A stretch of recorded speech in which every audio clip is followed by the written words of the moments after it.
Yor, Yes, boss. may tanong ako sa'yo. Ano yun? Ano ba yung mabisang gamot sa yung LBM, yung pagtatae?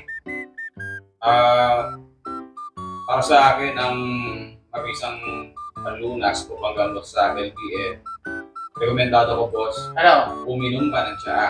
Tsaka, bakit? Kasi masakit ang iyong tiyan. Wala. Wala yan sa gamot ko Chor, sa LBM. Sa akin, mas mabisa yan. Ano ba yun, boss? Bili ka ng mais. Mais. Mais!